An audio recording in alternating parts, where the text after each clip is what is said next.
I'd like to welcome you to today's Records Management Network event. Today, as I mentioned, we're running this event both in person and online. So I'd like to welcome everyone who's joined us here physically today and to everyone who's joining us online. The meeting is being recorded and will be made available on our website after the event.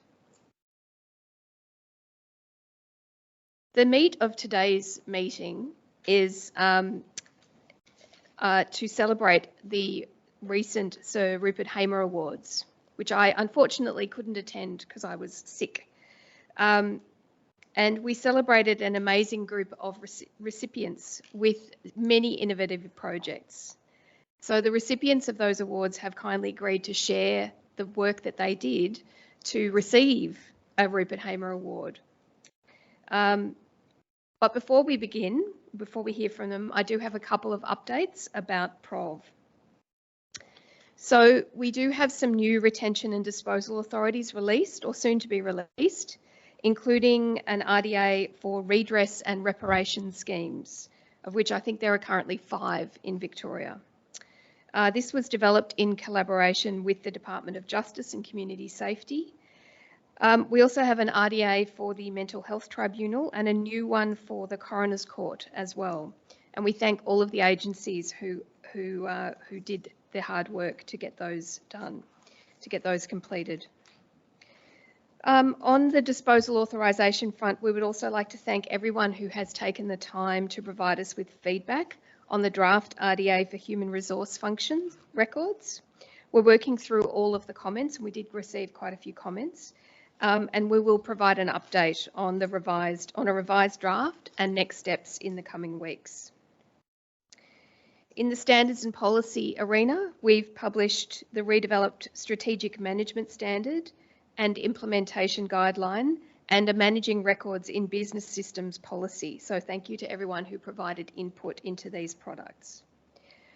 We're also currently reviewing the Operational Management Standard and Implementation Guideline. The feedback form is on our website, and we're asking for comments by the close of business on Friday, the 8th of September. We've recently released a report detailing the results from the 4th Biennial Information Management Maturity Assessment Program. That's a mouthful. So we call it IMAP. It's been published. It's available on our website. You may be interested in some of the results. Digital record keeping, we have released a new digital record keeping e-learning module. It's free, it's online training, and it's designed to upskill Victorian Public Office staff with responsibility for processes and systems involving data, information and records. So if you haven't already seen it, please have a look at it and recommend it to those staff who would benefit most from it within your organisations. This is in addition to the Record Keeping Essentials online training, which we've had for a number of years now, and that's designed for all Victorian public sector staff about their record keeping obligations in general. In terms of transfers to PROV, we've had a number of really interesting transfers that are either in progress or completed. We've almost completed a 15-month project for records description and transfer commissioned by the Geological Survey of Victoria.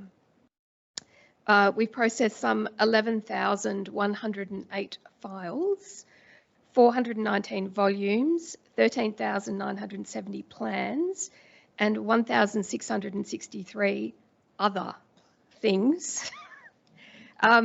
That's over 34 series, which have been described, rehoused into archival quality storage and transferred from the GSV store at Werribee to PROV. The majority of the records will be on open access, so government, industry, the public. So this will be making available GSV records from the mid-19th century up to the late 20th century. So they'll be available for access in the reading room. Following on from the GSV project, we're very pleased to have commenced a new giant project. This is a 3-year project with the Department of Education to describe and transfer permanent value school records held by the department, sourced from over 300 schools across Victoria. The project will implement the retention and disposal requirements of the School Records RDA, which was issued in 2022. The project is funded by the Department of Education in celebration of the 150th year anniversary of public education in Victoria. So that'll be a great project once it's completed. I know school records are really of very great interest, particularly to family historians. We'll have a new exhibition in our foyer, which you may have seen when you came in. Those at home will have to make a trek to see it, but it's well worth coming to see. It's called Collective City. It showcases historic photographs of Melbourne from the state and federal government archives, alongside images representing our city today, which were curated from submissions by contemporary street photographers. So on display are the works of 12 contemporary photographers and 11 historic Victorian government photographs. There is a companion exhibition in our reading room, which I also encourage you to have a look at.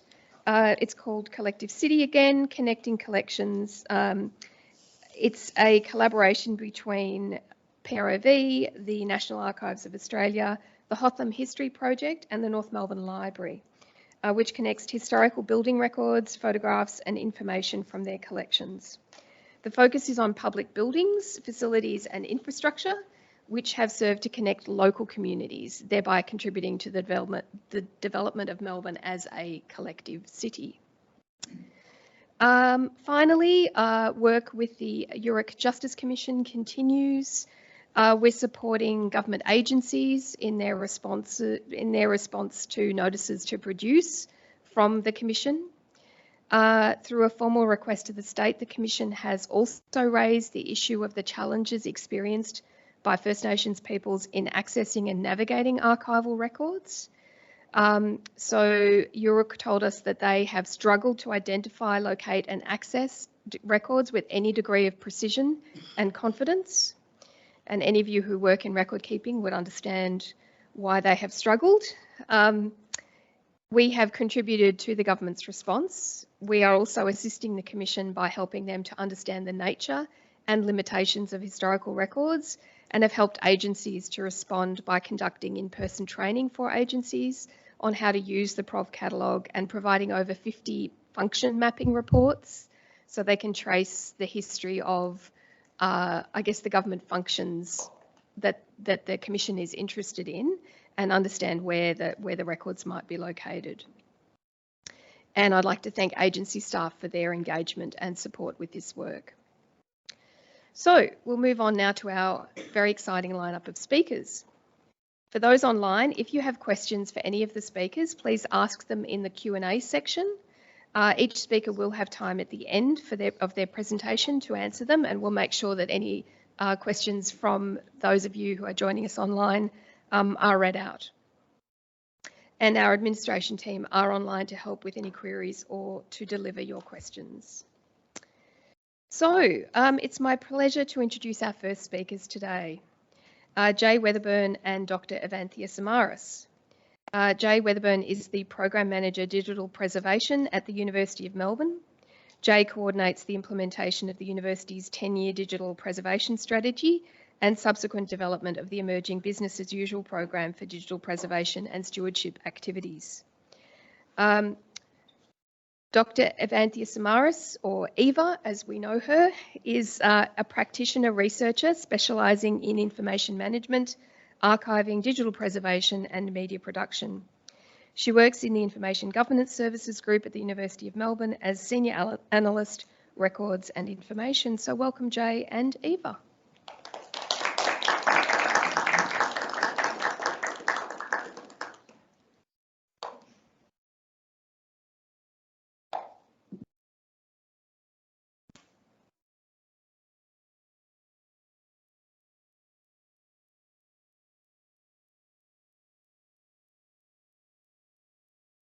Hi everybody. Hello everyone online.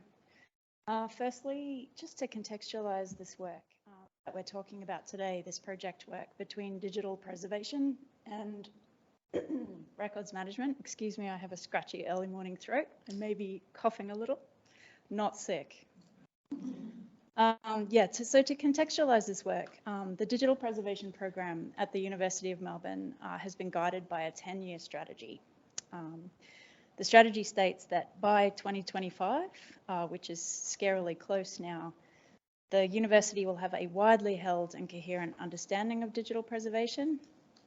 It will have institution-wide awareness of policies, strategies, authorities and rules underpinning digital preservation. Establishment of a fully configured digital archiving service, and logical operational workflows for management, acquisition, retention, archiving and disposal of digital materials. This strategy, this 10-year strategy, has provided a really strong foundation for implementing both the human and the technology infrastructure for supporting long-term digital preservation. And importantly to note, it's a large strategy. It's a university-wide strategy, a university-wide vision. So it encompasses library, archival and records collections, as well as materials with significant cultural significance that are managed in very different areas at the university, and also research data generated by activities at the university as well. A digital preservation framework or unofficial digital preservation policy has been very iteratively and collaboratively developed over the past 4 years. It documents the high-level purpose, mandate, scope and objectives of a digital preservation repository that we're trying to build at the university. It also covers roles and responsibilities across a really distributed ecosystem and operating principles of such a repository. The aim of developing this framework is to provide a consistent approach to digital preservation planning and also the implementation across very diverse business units, including the library, archives and records departments to date. And it will be much broader as digital preservation work further develops across the university. Procedures that sit under the digital preservation framework are still actively being developed, including various workflows, managing preservation storage changes, doing preservation planning, and developing how metadata strategies, access and use for preservation assets can evolve at the university. During our records implementation, we used procedures that cover important aspects around identifying and selecting materials, acquiring them, accessioning and ingesting. Some procedures we used during our records implementation include an identification and selection template and a submission agreement. These templates and agreements have allowed the team managing the digital preservation repository to really work through various key elements in collaboration with our records stakeholders.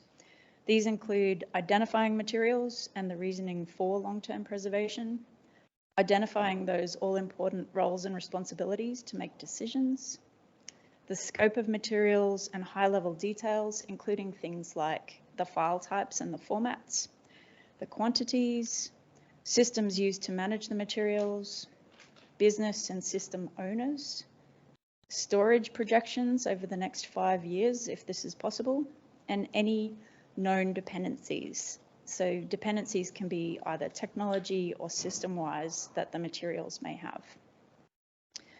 The reason for investing time in developing and using procedures like these within a broader digital preservation framework is to adequately document and really understand the materials that we're selecting.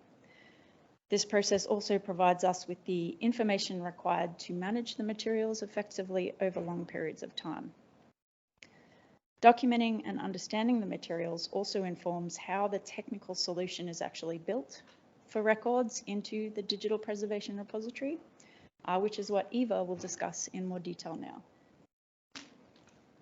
Thanks, Jay. So hopefully Jay's set a good sort of background for you to understand how our digital preservation work operates at the university. Now I'm going to talk specifically about the project for which we were very lucky to receive a Hamer Award for, which was our project to preserve our university records, which are basically our business or corporate records of the university, which are created and used by staff.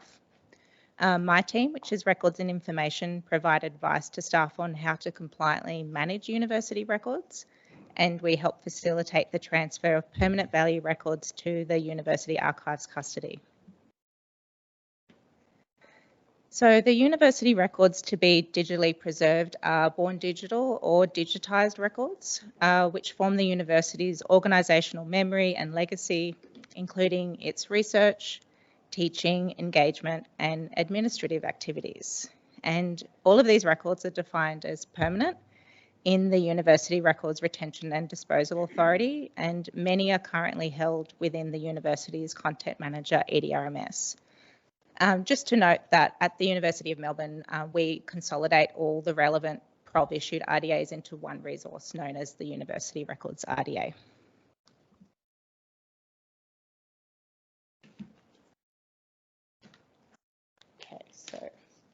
So over 247,000 assets are currently within scope for preservation, and these numbers will continue to grow.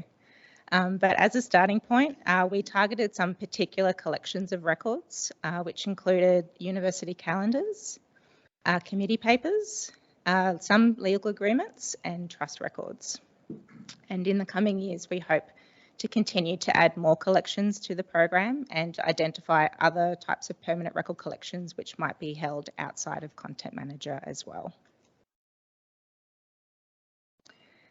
So now I'm going to talk specifically about the project we undertook to integrate Content Manager with our digital preservation system, Preservica. So Content Manager, which is previously known as TRIM, and it's had some different iterations over the years. I'm sure a lot of people in this room have had some contact with this system, is a widely adopted, efficient EDRMS. However, this system is not designed to manage and preserve digital records over the long term. As a Class A place of deposit, or POD, the University of Melbourne needs to ensure that our permanent digital collections remain authentic and accessible over time.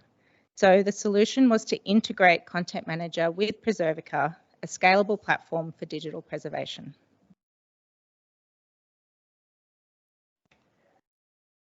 All right, I'm trouble turning these pages. There we go. So building and supporting connections between distributed teams has been a strong focus of the digital preservation program, which Jaye has been running at the university and doing an amazing job.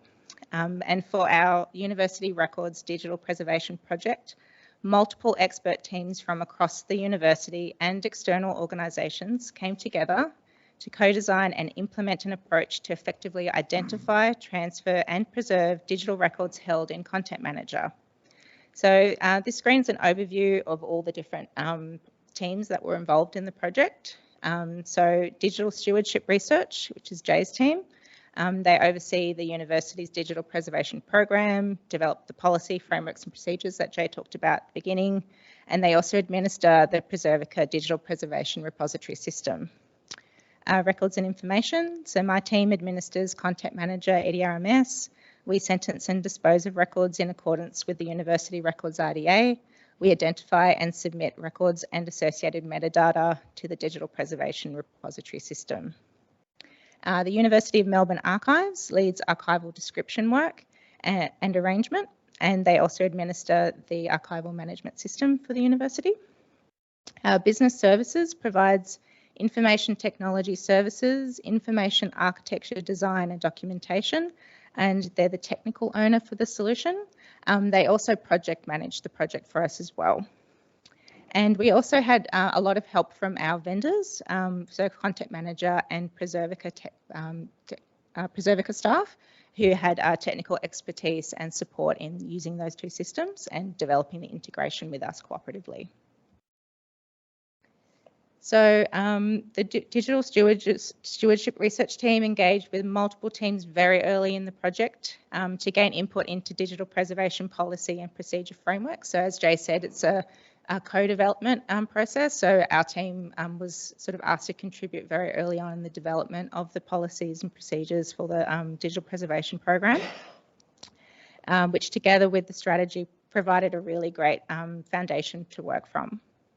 So multiple collections of permanent records were identified and scoped by our team and confirmed by what we term record owners of the university. So the business areas that sort of created and used the records. And they were also, we worked with the University of Melbourne Archives as well, just to double check that they were suitable collections from their standpoint to work on initially as part of the project.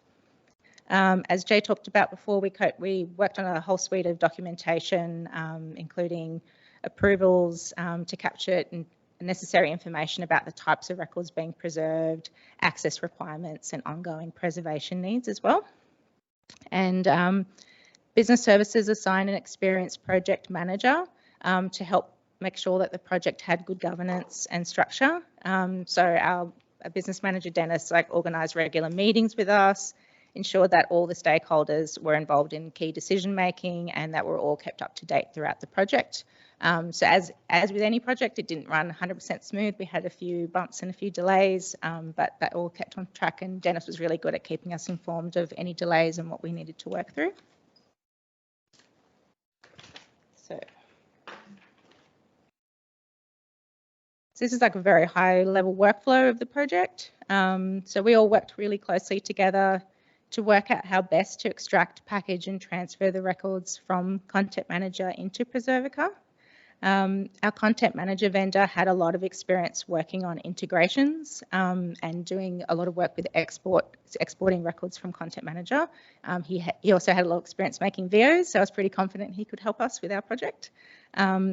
So he was really helpful. That was Rodney. And we also inquired with other parties that had implemented Preservica workflows before to sort of gain a bit of knowledge about their approaches and what worked for them and what we might be able to borrow for our project.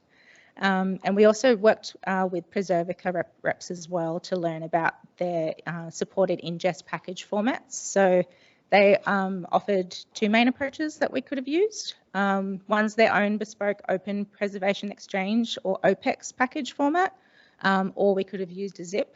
Based on our needs and the experience of our vendor and the technical specialist skill set, we ended up using zip packages. We worked with Records and Information and the archives teams worked closely together to determine suitable metadata to extract and include in the zip packages and how best to represent those packages in the Preservica system as well. And then Jaye's team explained how access models were designed and applied in Preservica so that we could co-determine the most appropriate access restrictions, which considered privacy, legal privilege and business confidentiality needs as well. So this is the obligatory complex technical diagram for the project. So basically, overall, we managed to successfully come up with an integration between the two systems. Groups of records have already been transferred and will be preserved and accessible into the future, which is awesome. So I'll just take you through a little bit of the way that the solution works. So in Content Manager, we're utilising save search functionality to run searches to identify the records that are permanent and that are in those defined collection groups that we've put together. And then our technical team built a scheduler for us to basically, when those records are identified, they then are packaged and then moved into a what's called a AWS S3 bucket, or it's just like a cloud storage area. So the zip packages sit in that area where they're then ingested into the Preservica system, and then a callback from Preservica sends back an identifier back to Content Manager, so that from the Content Manager side we have a record and an identifier to know that those records have been moved across into Preservica. You'll see there's a little dotted line there. That's to represent that the university archives are in the process of replacing their archival management system. So at the moment, there is no actual integration between Preservica and the new system, but that's something that potentially could happen once their new system comes online, which is looking really exciting. I'm hoping that they'll come and present to you guys at some point about their new system, because the model is really interesting. I think you will find it very, very appealing. So I guess the work that we're up to now in terms of the project is trying to establish a regular BAU program for the archives, and for them to establish their systems so that we can make sure that these collections are properly documented as series on their side. In addition, the whole project has helped us build really valuable relationships across different university teams, so records managers, archivists and digital preservationists, as well as information technology specialists as well. And importantly as well, the collaborative planning process that we adopted in the project has just overall just helped raise the profile and importance of just digital preservation in general at the university as well. So that's everything I wanted to cover in terms of the project. Jaye and I will be very happy to answer any questions that you may have as well. Thank you.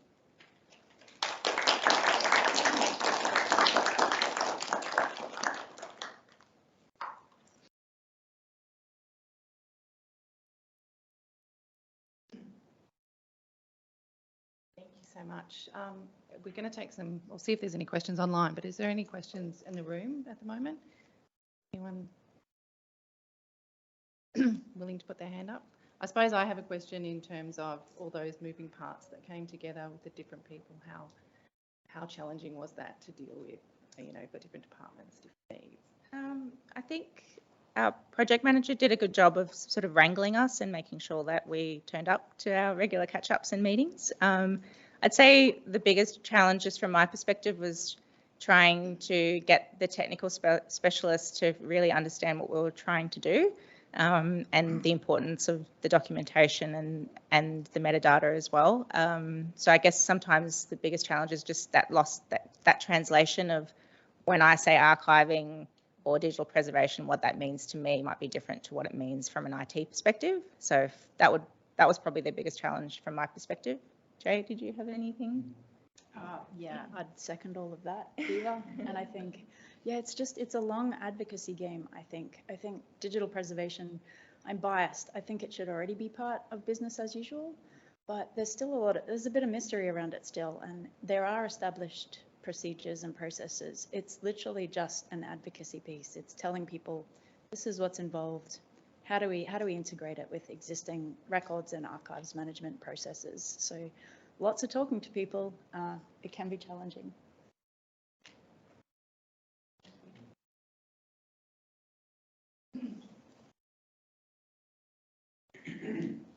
Thank you. That was very interesting. I just wondered, it's a live system, Content Manager, so you've got users using it all the time. What did you do in terms of communicating with them about what was changing in the system they were using? Did no one notice? Was it also an opportunity to kind of communicate about archival goals in the same way it was with IT? Great question. I'd say our user base for Content Manager isn't actually that large at the university. We've, as you'll hear from my manager Ellie in a moment, we have another system that we use at the uni that's more catered to our users. So at the moment, Content Manager is used by a select few sort of business areas at the uni. And the record collections that we identified didn't impact those users. So it's probably more just our own internal team and our own internal legal department that might have more impact from those records. But yeah, I can see what you're saying. If it did impact those users, then I'm sure we would have done a bit more of a communications campaign around that. But in this case, we didn't need to.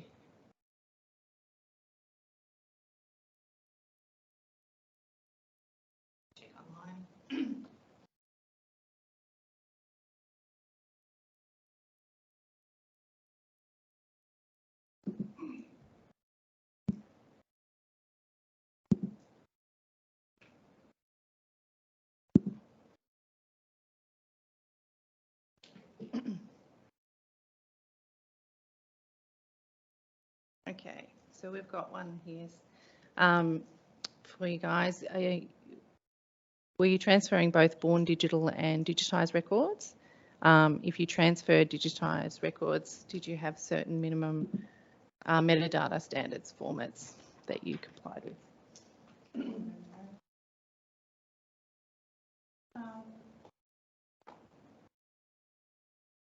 The question again. Thanks, Belinda, for the question. Did you have certain minimum metadata standards formats? Oh, yes. We came up with, in collaboration with archives, we do have a very small set of minimum metadata that we ask for. But the idea behind that was to make it very accessible for, say, older digitised records that didn't have a lot of metadata attached to it. We want to make the entry into digital preservation system as easy as possible. So we did develop a minimum metadata set that's quite light on. Hopefully that answers your question. Yeah, and I believe we also made the decision to add most of the content manager metadata that was available and add it as an additional kind of package or sort of consolidation and map that to an available field in Preservica. So some of the limitations we had is that Preservica only had so many options and isn't that easy to configure tailored metadata, so that we opted to just package it up and sort of add it in. I think it was a generic description or notes field in Preservica that we utilised.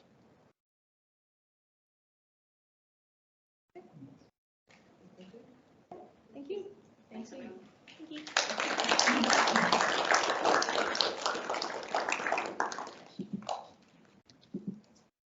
And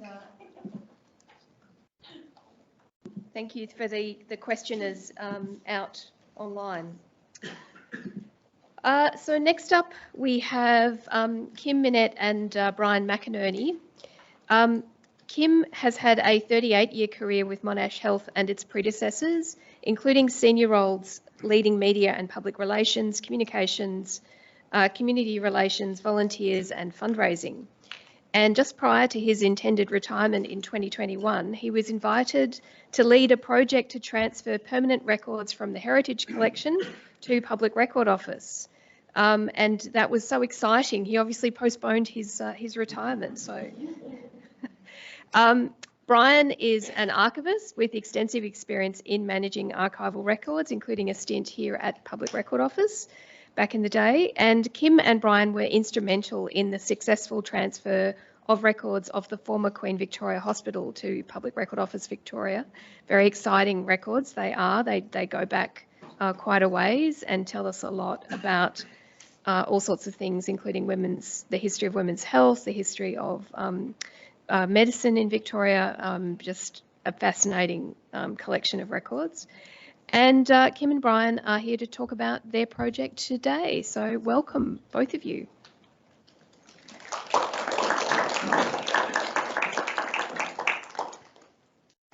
So we've divided up this. I know nothing about archives or records.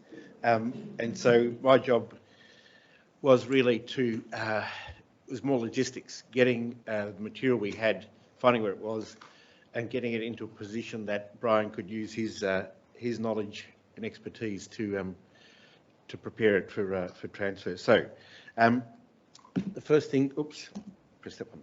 The first thing I might talk about is Monash Health, just so to give you some context. We're the biggest public health service in Victoria, and arose out of amalgamation, relocation.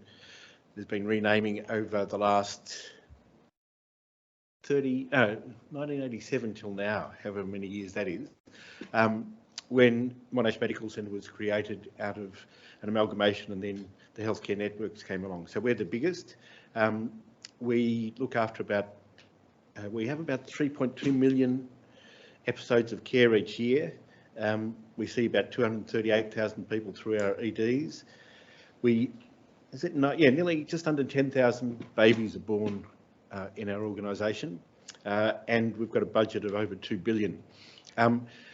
With that focus, looking after a quarter or a third of Victoria's population, archives and record management often is not front of mind. it's all about, you know, the day-to-day dramas that we as an organisation have to deal with and the community expects us to. So this just gives you a brief and complicated overview of the number of organisations that really have amalgamated and relocated to become up the top there, Monash Health. And I'll just walk over. The records we were interested in are these: Victoria Hospital in Queen Victoria, what's known as Queen Vic, which started in 1896, and it was founded by the first women to qualify as doctors in Australia, and so it was founded for women by women. Dr. Constance Stone was the first woman to qualify as a doctor. She qualified in America and then came back to Australia, but with her, with 11 of her colleagues, who were the first women to become doctors in Australia, formed what was Victoria, then Queen Victoria Hospital. It ran from 1896 up to 1987. It was a pioneer in developing, as Justine said, women's health in Victoria, and really pivotal, an important part of Victorian history. But, you know, it became absorbed into a much bigger organisation. When I started back in 1987, there wasn't an archives as far as I could remember. There was a strong room. Things were sort of everywhere and anywhere. And one of the first jobs I think I said at the awards, my boss at the time said, "We're going to move, can you go and find anything historical or that might be of heritage value?" And so that's what I did. We went around and I searched that building up and down and sideways, and we found all sorts of things. And took them to a particular area, and that came across to Clayton with us. So sorry, that was 1986, yeah. 87, there's been a decades-long process of identifying what we actually had found. Because it was, you can imagine with the relocation, we just grab everything. You know, don't throw it out, grab it, and we'll bring it over. And so there's been decades long of that process. I just wanted to show you, so that on the left is Constance Stone, who was the first qualifying medicine in Australia. Queen Victoria Hospital, you're all too young to remember that sign, but you know, it was a Melbourne icon and a Victorian icon, and had a lot of community support. Lots of people were born there, lots of people were cared for there, people passed away there. So it very much was embedded as part of the community, and the records are really important to, you know, hundreds of thousands of people. On the left again, that's sort of obviously before things like infection control and what have you, and was part of a baby boom. But that's how they kept the babies, which is interesting. And then just to show on the right, this is a dinner which was raising money for Queen Vic. And you can see all women. I think the way they dressed it was sort of you know, supported by society, if you like. And within our archives, there are a lot of these sort of photos and so forth, but we've collected things not because of we thought they were permanent records, we kept them for other reasons. And so for the whole organisation, things were kept for what, although we didn't know it at the time, but what more broadly is called significance. And so that was the reasons we kept things. And in, what year are we now, 2023, is about 18, no, 1918, something, no, sorry, 2018, I'm getting confused. 2018, we had a series of community heritage grants to look at our collection, and it considered that it was of national significance. So that was the parameters that we were looking at, its significance rather than any other thing. So at Monash Health, we've got about 30,000 objects in the collection. They were stored at Kingston Centre, one of our sites, Kingston Centre in Cheltenham, which is the oldest site, built there in about 1911. We're in an old building there, and a few years ago the roof blew off in a storm. Luckily it didn't damage too much, but the records had to be rescued. So they were taken off site to a commercial storage area, and there was a series, or a number of years before anything was done, because there was a dispute about who should pay for this. But eventually, with much agitation on my behalf, things came back.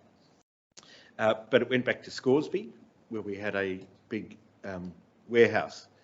Then COVID came along and Scoresby warehouse had to be cleared out because the statewide supplies for COVID were there. And I guess this is just illustrating that for a big organisation that is a health organisation, the records, again, are not top of mind, and it's not the day-to-day crisis. So they were taken off-site again to a place in Rowville.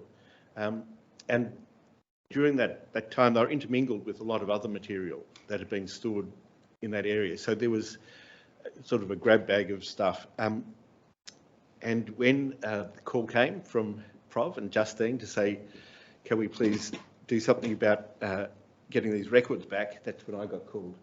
And I went out to the place at Rowville, and there were 110 pallets like that. And you can't see, but I can see. That's by writing up on the left there, which is identified that it's a Queen Vic box and has a number on it. The rest, who knows what that is. So the process then was that we had to assess those 111 pallets with about 4,000 boxes. I really don't know how many individual records there would have been in those, but to sort of work out the plan. How do we extract out of this really unsorted collection to get to these records?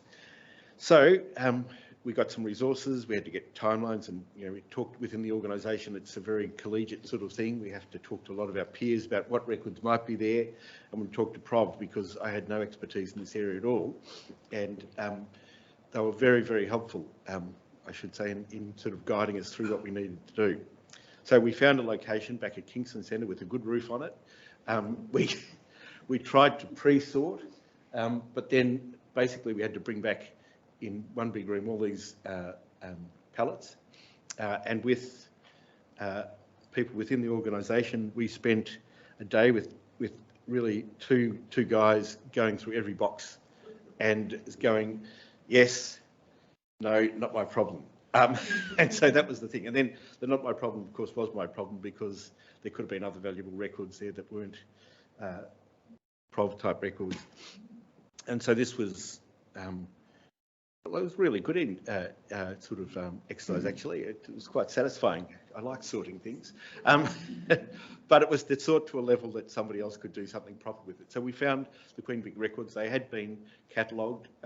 Prince Henry's and other hospitals had been catalogued to a degree.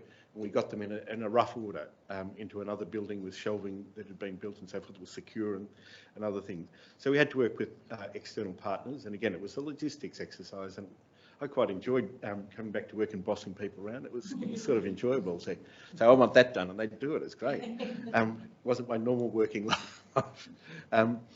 So the thing I was going to say for me was that, in a sense, there were two languages being spoken. We'd looked at things from their heritage value, from an artefact value, for something that the organisation might think was valuable, that spoke to the community and the importance of Queen Vic, we'll say. But the Prov language is different, and the Monash Health Catalogue spoke in a different language. And so that was the translation. We got it to a certain point, but this is where we needed Brian's expertise really to come in and say, he understands that language, I understood the other, and I understood the organisation, so we need to work together. And again, working closely with Prov, we sort of got to the stage where, yes, at last we can start looking at these records and assessing what should be transferred. Before I hand over to Brian, on a personal note, why I've been interested in this project, if you can see on the left there, that's a 1957 annual report. We actually have that painting hanging in our archives. And if you look to the right, that's me as a young boy. And I reckon that that's me on that front cover. Because just about 66 years from today, I was born there. So I reckon that's me. Anyway, so Brian. Unlike Kim, I didn't make the front cover of anything, and I don't have a baby photo to share, so I'll just work with some notes. Now, starting in 1987, Kim mentioned the amalgamation. So it was an amalgamation of Queen Victoria Medical Centre, Prince Henry's Hospital and Raven Hospital to form the Monash Medical Centre, and that occurred on the 1st of January 1987. Later that year, in July, the Queen Vic relocated to Clayton. I'm amazed when I hear it, but apparently it all happened in the month of July, so I don't think that's happened before, perhaps since. The following year, 1988, some people at Monash Medical Centre decided to try and document what came across in terms of records and basically heritage items for future heritage purposes. So they didn't have a transfer to the Public Record Office in mind at all, obviously. And so what they did was prepared catalogue worksheets for all of the items in the collection, and these were prepared in pencil and entered into pro forma worksheets. They were quite voluminous and ended up as several lever arch folders. And they, as well as documents, they covered items such as plaques and frame photographs and whatever.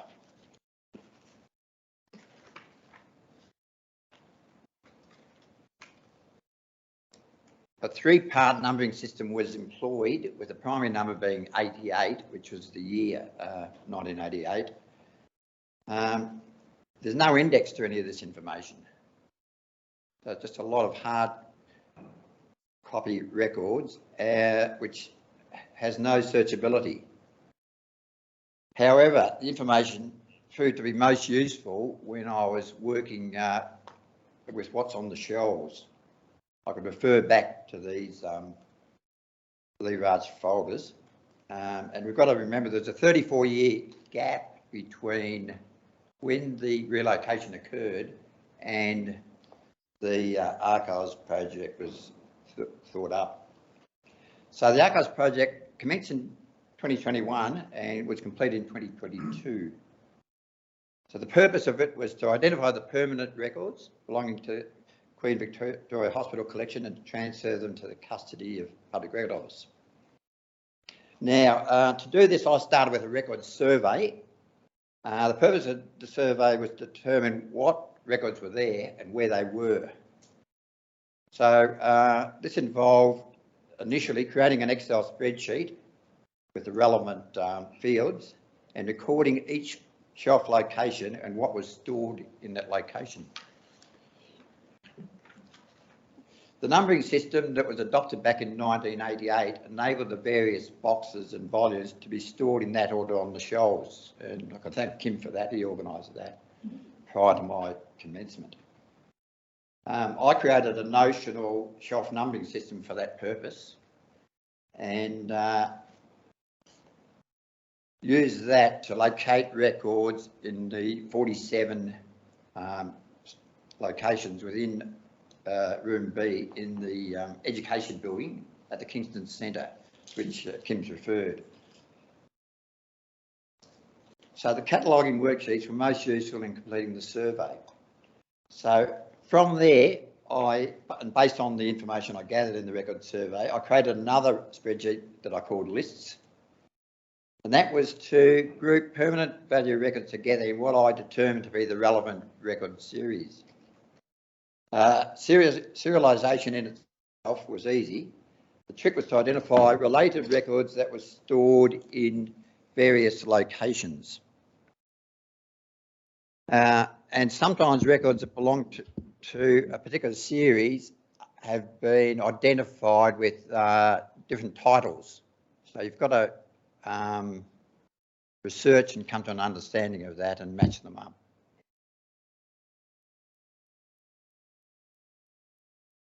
So date ranges were recorded in addition to descriptions in order to look ahead for the preparation of records description lists, RDLs. Additional relevant notes were added to the descriptions in order to prepare for series reports, which are known as PRO 21Bs. The outcome of it all was that 20 record series were identified, with items belonging to each of those series being transferred to PROV. Now, I tend to prepare the records description lists prior to the series reports. This gives context in relation to record formats, quantities and date ranges. If there are any histories available, published histories, I tend to refer to them. And I managed to locate two. One by a lady called Gwendolyn Swinburne, was published in 1951, and it covered the first 50 years of the hospital up until the end of World War II, and coinciding with the move from Lonsdale Street to the new building, the one we know, on the corner of Swanson and Lonsdale Streets. That had been the Melbourne Hospital, and the Melbourne Hospital moved to Parkville and was renamed the Royal Melbourne Hospital. And the second history that I looked at was one by Emma Russell, which was published in 1997. I found them to be quite useful. Now, speaking of history, when it comes to the records, the first records I look at are the annual reports. They're a public document and therefore they're sanitised to an extent, but they do provide a history of the organisation in themselves and our primary sources. So fortunately, there's a full collection of annual reports from 1896 through to 1986. And the next group of records I focus on are the Board of Management minutes or Committee of Management minutes. Now, I managed to locate all of them. So every board meeting that was ever held at Queen Vic, they run to several volumes, and in linear shelf metres they measure 1 1/4 metres, so everything's there. And if you think about it, between the annual reports and the board minutes, that's a history of Queen Vic in itself. Now, moving on to patient records, PRO S1106 is the Retention and Disposal Authority relating to patient information records. Now, those of you who are aware of it will know that there are few permanent classes relating to patients in that authority. So that's meant that most of the records coming across from Queen Vic to PROV are largely administrative records. Now, one exception is an inpatient's book dating from 1899 to 1924.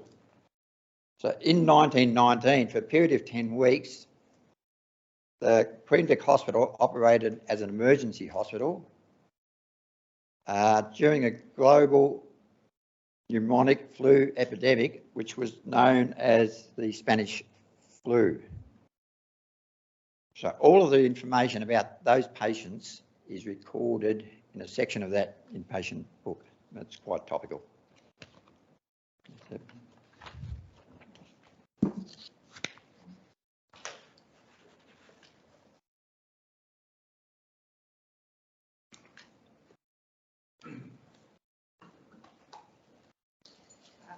Thank you so much. Well, I'll have a quick look online to see if I've got any questions.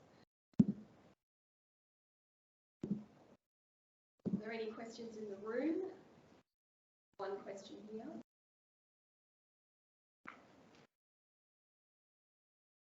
Thanks. More a comment than a question. The PROV maintains a records at risk register, and at every meeting of the Public Records Advisory Council, of which I'm a member, we get presented with that register, and the Queen Victoria Hospital was on that register for quite some time. And I can say publicly that the PRAC was very pleased to know that the Queen Victoria Hospital had and Monash Health had moved to do the work that you've done. And I can only congratulate you on your personal efforts and Monash Health on the corporate effort in doing so.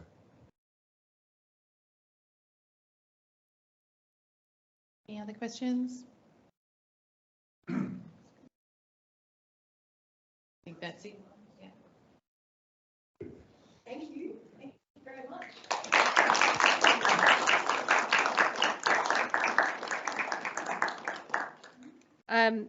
I mean, it's been such a successful project that we're also now looking to transfer the records of Prince Henry's Hospital. Some of you may be as old as me and remember when that hospital stood in St Kilda Road, and looking at other material to transfer. So it's going to be a great end result, I think, both for Monash Health, that these records will be available now to the public, and will be able to be worked on by historians, etc., but also available to Monash Health if it wants to do any kind of research into its own history. So thank you again, Kim and Brian. Our last speaker for the day is Ellie Powell. She has an extensive background in information governance and technical service delivery in large, complex, compliant organisations.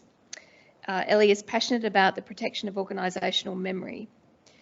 At the University of Melbourne, Ellie leads the records and information team in promoting best practice to support business improvement, internal efficiency and external compliance. So welcome, Ellie.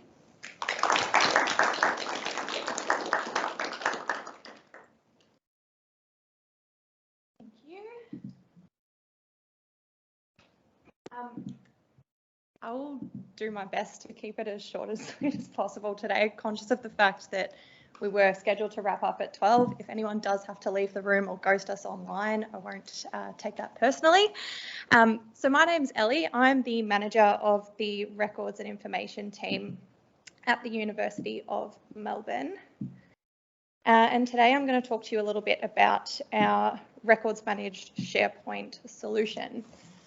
So just to set the scene a little bit about what I'm going to cover today, we're essentially going to have a bit of an emphasis on the role of the records and information team in delivering this type of solution, and then we'll see how we go for time for questions at the end. Starting with a little bit of the background. So the university's journey to a records managed SharePoint solution actually started before my time back in 2016, when the organisation was deep into and keeping up with the fast-paced changes in the world of digital information management. We had millions of documents hosted on network drives without necessarily being managed compliantly when it came to retention and disposal, which I'm sure most people can resonate with a story quite similar. The evident gaps in good record keeping practice at that point in time identified the need to expand the university's EDRMS, which is Content Manager, and this was the beginning of what would become the university's Records Online project. So with the rollout of the EDRMS, the goal was essentially to increase records management capability and compliance across the organisation. We weren't looking for a one-size-fits-all solution to replace all line of business systems or anything like that, but it was really a focus on day-to-day document creation and collaboration, especially those which might have been of higher risk, whether that be for over-retention or that ongoing higher value. So with the intended scope at the time to replace the use of network drives, we needed a solution which enabled compliance and would also offer a positive end user experience. There were challenges encountered with the uptake of Content Manager in its deployment more broadly across the organisation. Around the same time, Office 365 was actually rolled out simultaneously, and staff at that point started to, this is pre-pandemic, but were starting to take advantage of the tools in its suite so that they could maximise user experience in document management and collaboration.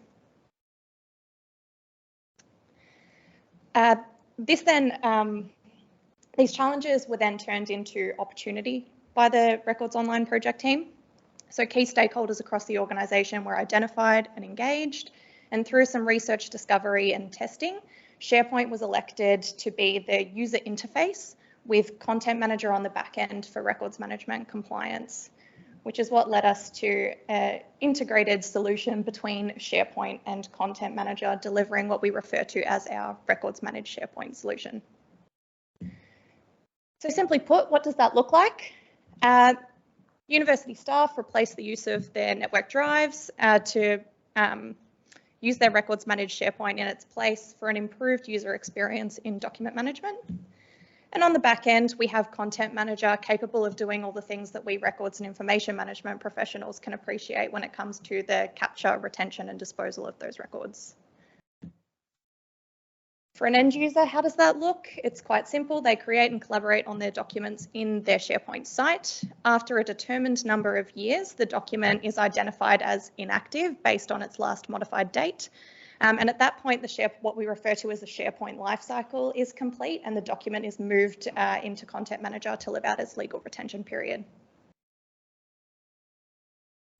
So over the past couple of years, especially with remote working, I think we've all in the room learned a lot about the benefits of Office 365 in remote operations. I don't need to talk too much to that side of it at all today, but what I really do want to focus on is what does a records managed solution look like for the records and information professionals within an organisation. There's a lot more tools now available in terms of integration tools or even the opportunity to manage records in place. And I think it's a bit of a question mark, or it raises those questions of what responsibility records and information staff would actually be taking on. Are we system administrators within the whole 365 environment? What would that even look like? Are we resourced or upskilled to a point to be that take on that type of role?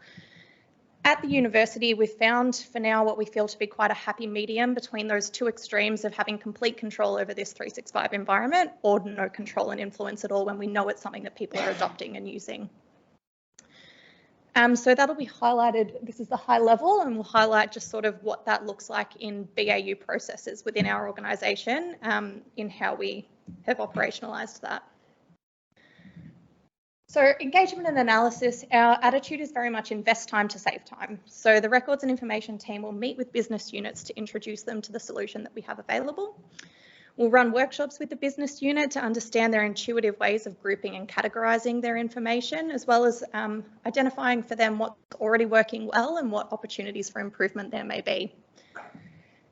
The business unit will nominate a site owner or champion, and this role is ongoing beyond I guess, that initial engagement process where they have a level of responsibility in maintaining their site structure and permissions going forward. From these workshops, we develop a bit of an understanding of the information that the work area might manage and how they can best navigate it, which benefits us in coming up with a site design. So here's where it's probably important for me to note that not every SharePoint site at the university is what we refer to as a records managed SharePoint site. We use select site collections to create what we refer to as our records managed environment, which is that which is integrated with Content Manager. So only sites created by the records and information team in collaboration with a business unit will be integrated with Content Manager. The sites have a very consistent approach in their design and their structure, with the view of that being less is more, which I touch on a little bit later as well when we go into lessons learnt. But here in the design stage, based on the functions and activities of the business, which we've identified through that analysis, we work with the business unit to populate a template site design document.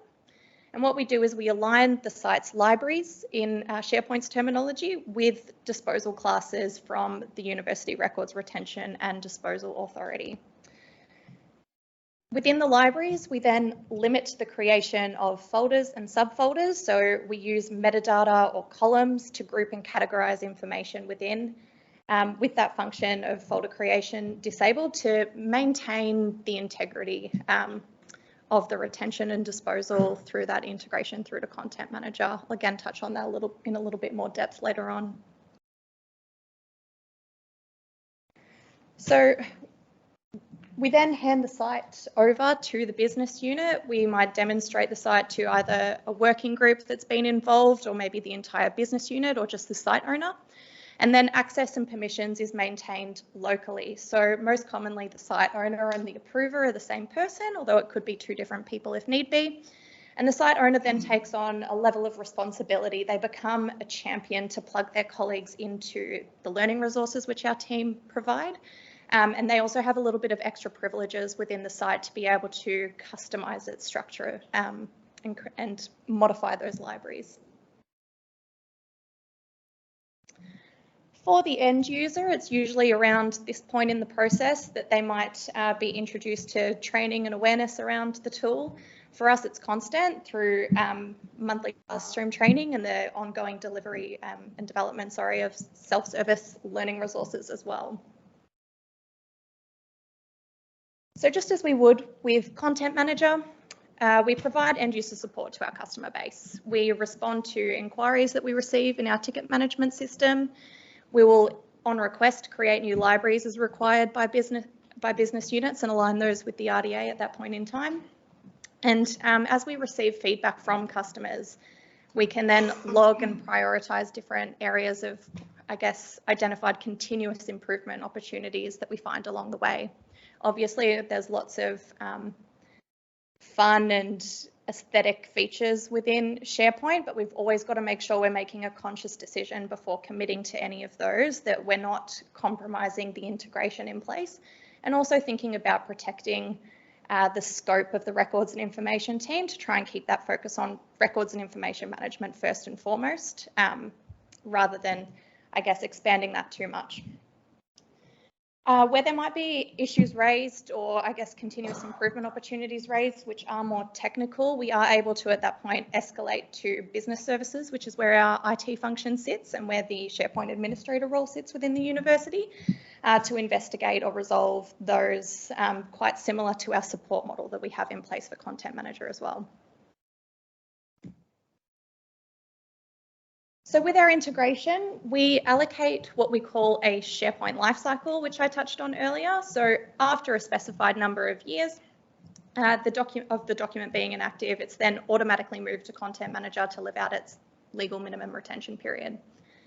Documents integrated from SharePoint have their own record type in Content Manager, which is restricted to us as system administrators, as we can't map SharePoint controls into Content Manager. So only we will access and retrieve documents on request if needed.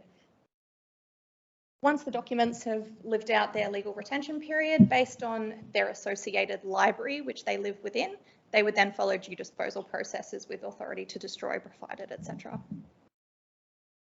So that's, the summary of the role of the records and information team in delivering this type of solution. And as you can imagine, from the days of the project and to where we're quite well established in business as usual now, we've learned many lessons along the way, so I'll touch on those a little bit as well. So one thing that worked really well for us was a project and business as usual overlap. The records and information staff or team were each at different points seconded to the project team, which took them along the journey. So it really helped them to feel informed and across the solution before its eventual handover to business as usual. In the first month of handover, which was not too long after I joined the team at the university, we had 2 members of the project team actually still on board for that first month of transition, which was really beneficial in that it allowed for any BAU questions in adopting and essentially taking on this new system or solution as administrators, the opportunity to ask those questions with that context from the project still available to us. Governing select site collection. So I touched on earlier that not every SharePoint site at the university is a records managed SharePoint site. And we've got that happy medium between total control or none at all. So records managed SharePoint sites are created within these select site collections, which is where we administer these sites created within. So we want to still be able to leverage the functions, or we want staff to be able to leverage the functions within SharePoint that we can't open up too broadly. There's obviously a lot that SharePoint can do, but again, as I touched on briefly before, we want to make sure that we don't give site owners too much permission to create these fancy aesthetic features without also giving them that too much permission to potentially have unauthorised disposal of records take place or misalign their site with that proactive alignment with the RDA. Education of site owners is really important, as well as having site owners. I guess it gives you that champion network who I guess you're more eager people to adopt the system, might be that little bit more tech savvy. It relieves the records and information team of a bit of administrative burden, as well as these people can create new columns or views within their library to assist in the navigation within those libraries for the site users. Benefits of metadata. So metadata over folder structures is a win-win. It's definitely probably the biggest change management piece we have to take on, as people are very wedded to folder trees from network drives. But using metadata, it really can add value to the end users, as it gives them choice in how they navigate their information. They're not bound to one person's way of thinking. I know when I used to work in network drives, it would often go off in different directions with duplicates in different places, so it really can relieve that pain point. But it also, because we do that and we don't allow those complex folder structures, that then helps us to ensure that what is captured and maintained within a library stays as aligned as possible to the disposal class that we've set for the function the library's there to serve, I guess. So it gets people to think a little bit more consciously as they're creating new information, that they're not just creating a rogue little subfolder, they're consciously making a decision that aligns with the function of the library that they're creating the document within. Less is more. So as much as I personally am a huge advocate for the fun and pretty things that can come with SharePoint, we do have a very, I guess, routine way of structuring and templated way of structuring our records managed SharePoint sites, so that administrative tasks involved with developing these sites is much less for the records and information team, and it makes it more sustainable over time. Whilst one site owner might be able to maintain something in one way, it doesn't mean that there's business continuity in that. So we really needed to ensure business continuity for our team in doing that. So in the early days of the project, some of those fancier features were explored, but having records and information expertise in that project team was really beneficial there, as they could sort of be there to ensure that good balance between user experience and just making sure that the records and information team's function remained mostly on records and information management. Valuable stakeholder relationships.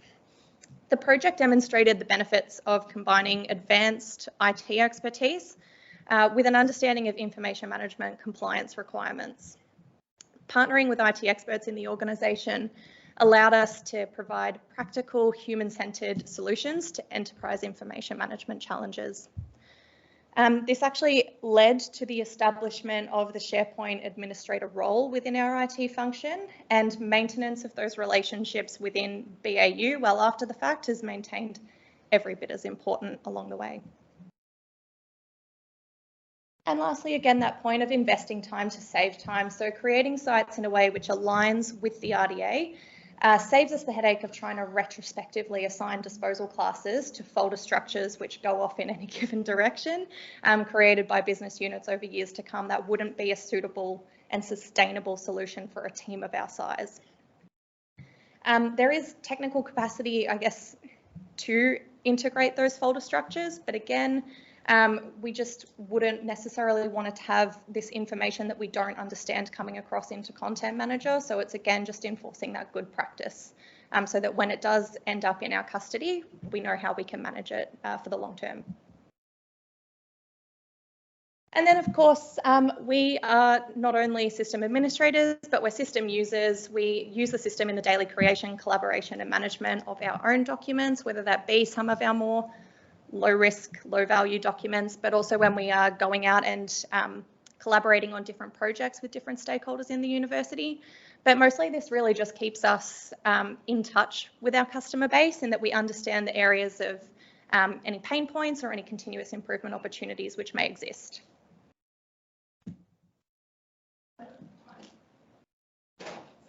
I'll try fly through these really quick. Sorry, guys.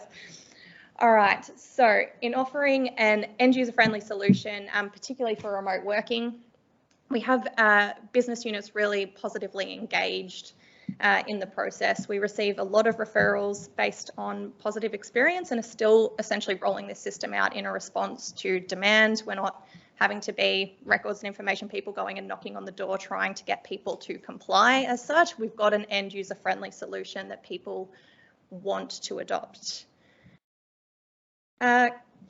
So customers proactively seek out the compliance solution offered. And we've got as well the presence of our team is really sort of in going out and having this positive engagement experience. Along the way, we have the opportunity to really raise awareness and build our profile within the organisation, because again, this isn't a one size fits all. There's lots of areas and complex systems or projects where we need to provide our subject matter expertise, and having people know who we are and where to come to in those instances has been really beneficial. Stats-wise, we've deployed over 1,100 records managed SharePoint sites between the project team and our business as usual team. We've ticked over 500,000 items captured in Content Manager by the integration tool, so that's compared to 500,000 that would have sat on network drives and never been disposed of otherwise, most likely. And this is quite a dated stat, but it's still quite relevant now, given that we are very much, our new normal is working in a hybrid environment. Because we had this tool available prior to us all getting sent home that day in March 2020, not knowing when we'd come back, we were able to see that there was a 52% increase in the capture of records through that integration tool in the 6 months after that move to work from home compared to the 6 months prior. So it just demonstrates, I guess, the value and importance of the collaborative environment that people have using these Microsoft products if we can get them to work to our benefit. Right, that's it from me. I don't know if you want to do questions. I'm happy to field any offline as well. My details are on the screen, but that's it from me. Thank you. Thank you. Does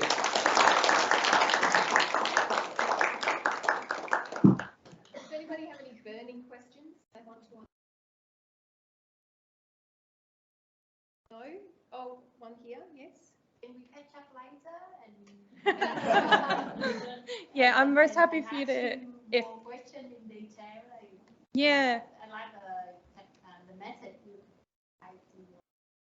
there. Of course, like I said, there's so many tools available now that organisations are exploring. Can we integrate? But then it's how do we actually make that work for us? So if that is the journey you're on and you're curious to ask some questions, feel free to send me an email and we'd be happy to set up a quick half-hour Zoom to just run through any burning questions you have. Usually easiest to send them through ahead of time so we can make sure that the information we give you is as useful as possible. But yeah, we're most open to sharing lessons learned and also learning from other people's experience that are doing this now, because obviously we were in a very different position when we were doing this. There weren't any tools available, so we're considering, we were quite just lucky that we had the skill set within our team to develop an integration in-house. But we are most open to learning about some of the benefits of other people's experiences. So yeah, thank you. I will let you close. Thank you, Ellie. Most enlightening. So that concludes the presentations for today. For those that have booked a tour of the Prov facilities, please meet at the reception desk immediately after this. And once again, I'd like to thank all of our speakers for their presentations today. Thank you to everyone who was able to join us here in person and to those who have joined us online. And I look forward to seeing you all again at a future Records Management Network event. Thank you, everyone.